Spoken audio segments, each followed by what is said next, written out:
दोस्तों नमस्कार। ममता बनर्जी के लिए यह सबसे मुश्किल वक्त तो नहीं है। जिस पश्चिम बंगाल की राजनीति के जरिए देश की राजनीति को बदलने का ख्वाब विपक्ष संजोले, ममता बनर्जी हवाई चप्पल पहनकर जिस तरीके से देश नापने चंद दिनों पहले निकल पड़ी, लगा यही था कि पश्चिम बंगाल की राजनीतिक हवा में समूचा विपक्ष मौजूदा राजनीतिक सत्ता को उखाड़ फेंक देने में सक्षम हो जाएगा। लेकिन पश्चिम बंगाल की अपनी राजनीति उसी सर्वहारा वर्ग के इर्द गिर्द अब भी घुमड़ती है। वो सर्वहारा शब्द बदल गया। गरीब, मजलूम, किसान, मजदूर, इनका जिक्र जरूर होने लगा। चाहे वो कांग्रेस के दौर में सिद्धार्थ शंकर रे को याद कर लीजिए या वामपंथी सरकारों में ज्योति बसु और बुद्धदेव को याद कर लीजिए, और मौजूदा वक्त में ममता बनर्जी ने भी सोचकर मां माटी मानुष यानी मां मातृभूमि और लोग इस नारे को यूं ही नहीं अपनाया था। वो जानती थी कि पश्चिम बंगाल के भीतर किसानों की स्थिति क्या है, मजदूरों के हालात क्या हैं, बेरोजगारी की स्थिति क्या है, लोग किस तरीके से 2 जून की रोटी जुगाड़ करने में जिंदगी खपा देते हैं, और पीढ़ियां दर पीढ़ियां उसी रास्ते चल निकलती है। परिस्थितियां सामाजिक और आर्थिक तौर पर बहुत बदली नहीं है, लेकिन उन सब के बावजूद भी दिल्ली की सत्ता को आईना दिखाने से कभी ममता बनर्जी चूकी नहीं।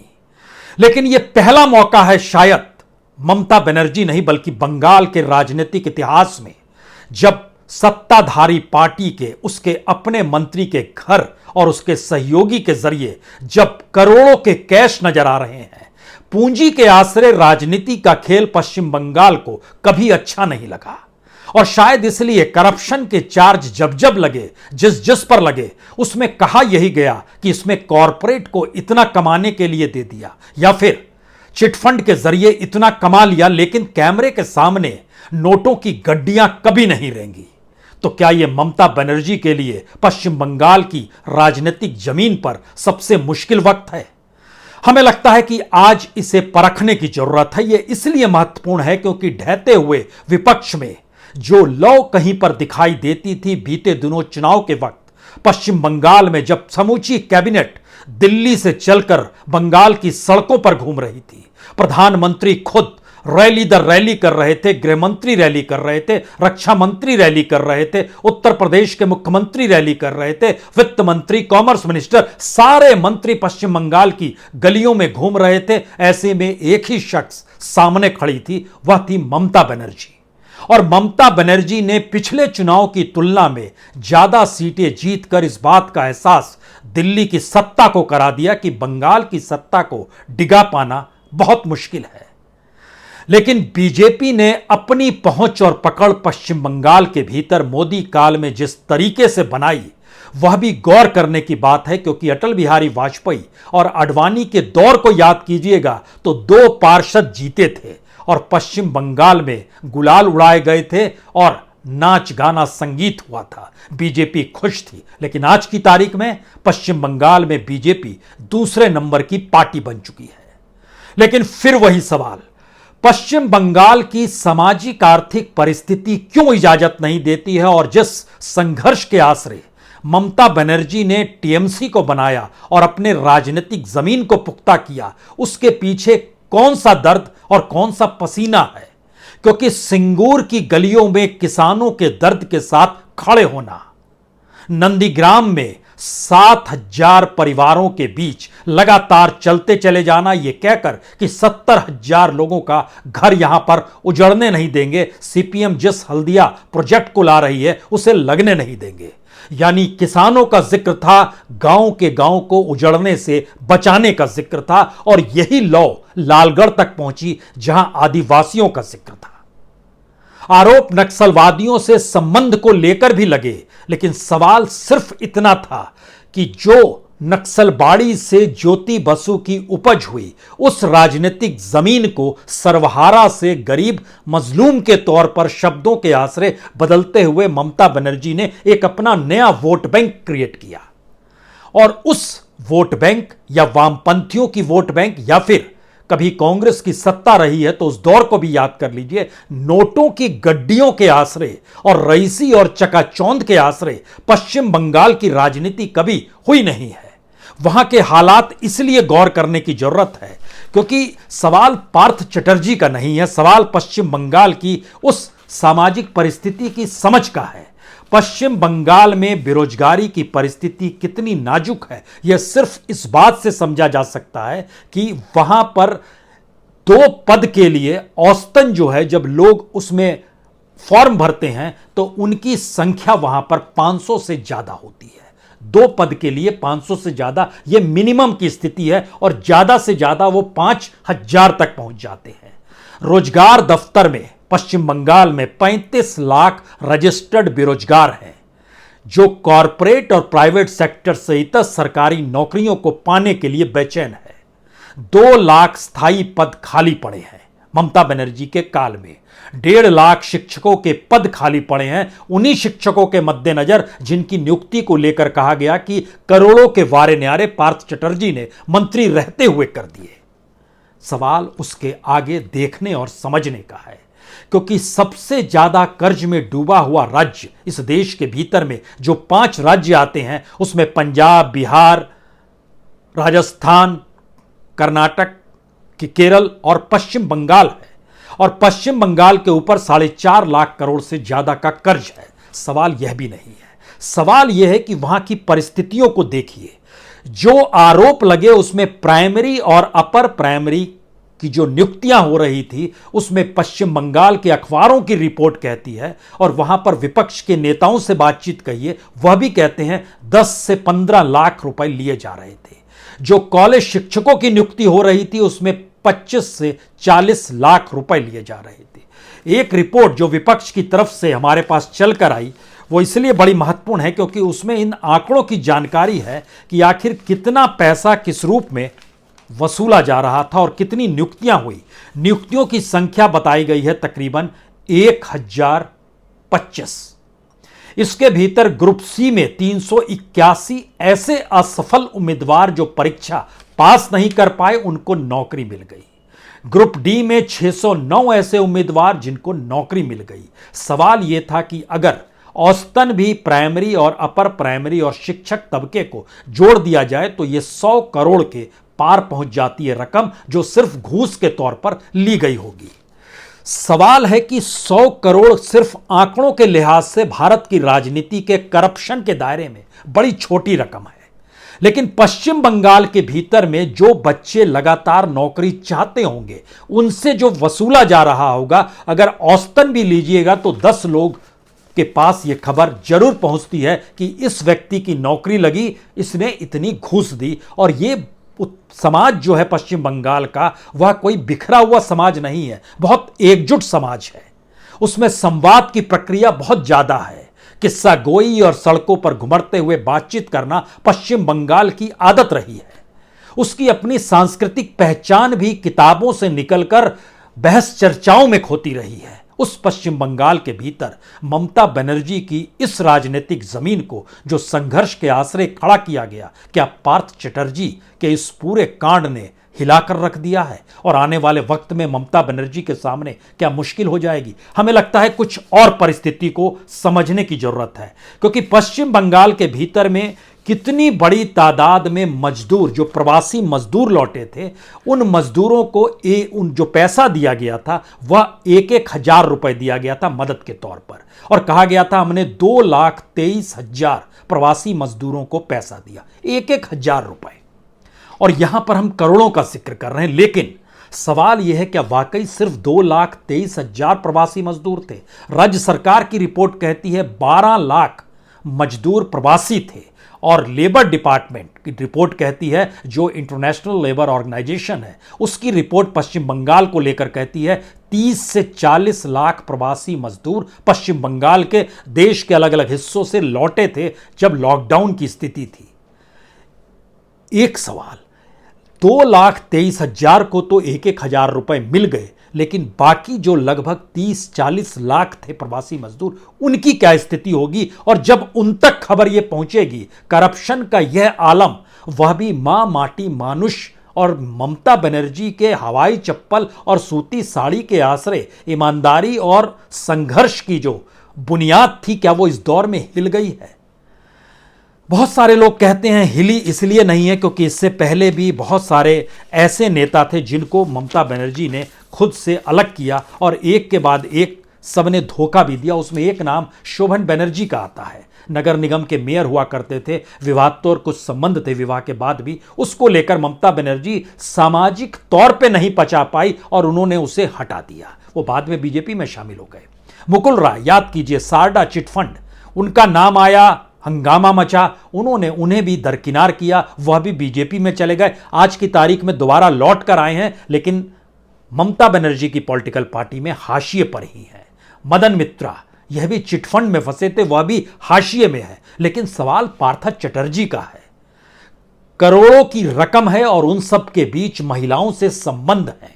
अलग अलग जगहों पर 15 जगहों पर घरों का जिक्र हो रहा है। हर घर के भीतर से संपत्ति और कैश मिल रहे हैं। सवाल यह था कि इस दौर में क्या करप्शन को सिस्टमाइज पॉलिटिकल तौर पर किया गया, क्योंकि भारत के भीतर में करप्शन तो अब ऑर्गेनाइज्ड वे में होता है।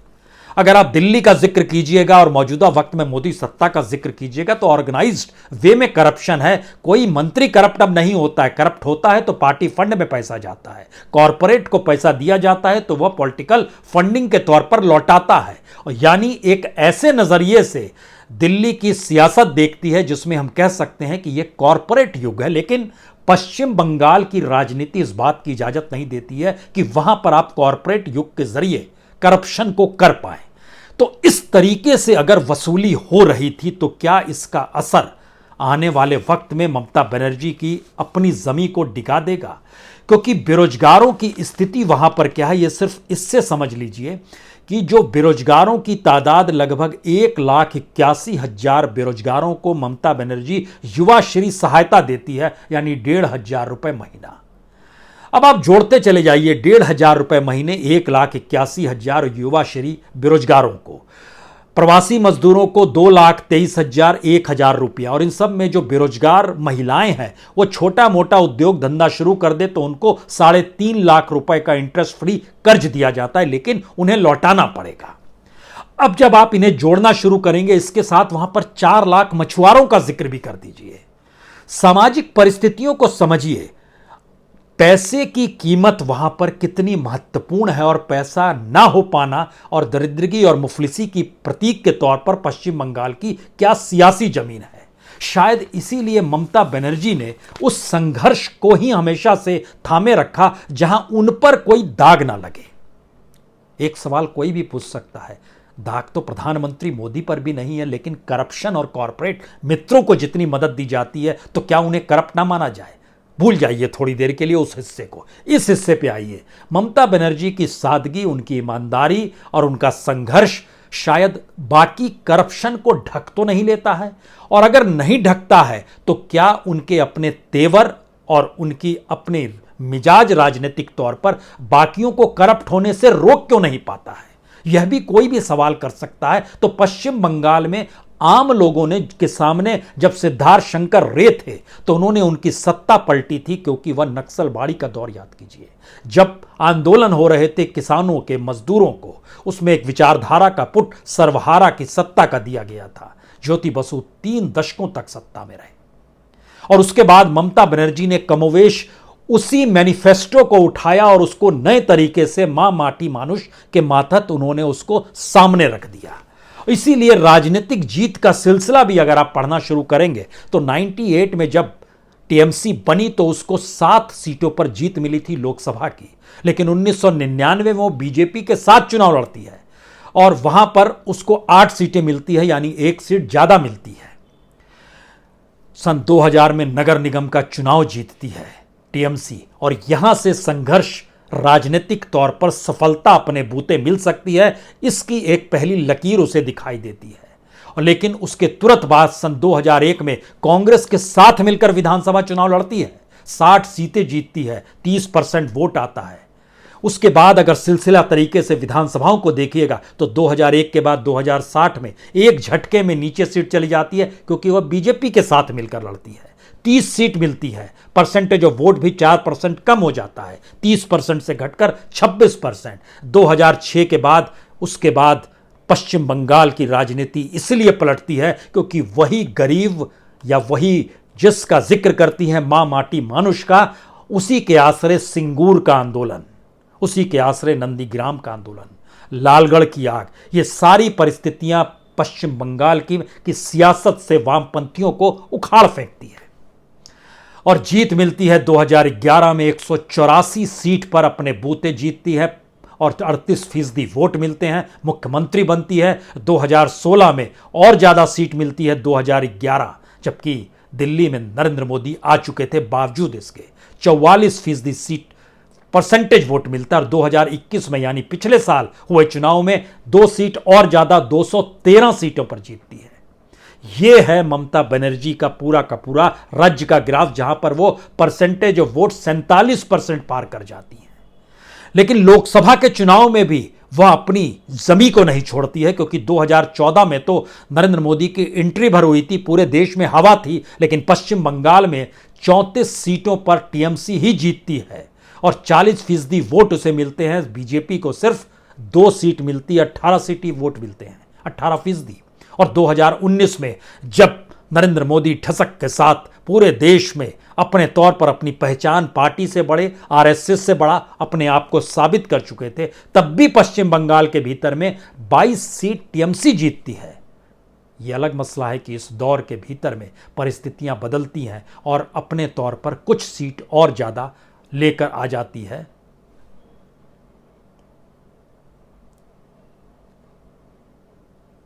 सवाल ये नहीं है, सवाल इसके आगे का है। ध्यान दीजिए, वोटर कौन है?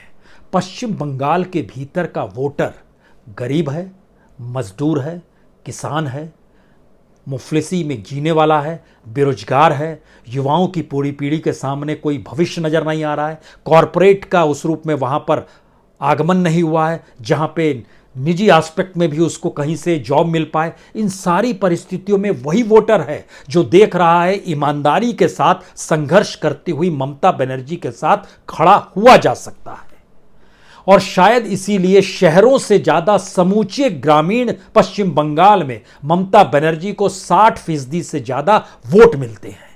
और इस पूरे प्रक्रिया में देखिए, कांग्रेस गायब, वामपंथी गायब, लेकिन बीजेपी की एंट्री जो होती है वो शहरी मिजाज के साथ होती है। और जो टीएमसी का साथ छोड़कर बीजेपी के साथ खड़े हो गए, उनके आश्रय बीजेपी अपने पांव को जमाना चाहती है। लेकिन दोबारा लौट के एक दूसरा सवाल आता है। यहां सवाल बीजेपी का नहीं है, यहां सवाल पश्चिम बंगाल की उस सामाजिक आर्थिक परिस्थिति का है जिसने राजनीतिक तौर पर एक ही ककहरा पड़ा है, जो संघर्ष करेगा, जो ईमानदारी के साथ लोगों के साथ खड़ा होगा, जो समाजवाद का नारा देगा, सर्वहारा का नारा देगा, गरीबों का नारा देगा, उनके साथ पश्चिम बंगाल पीछे चल पड़ता है।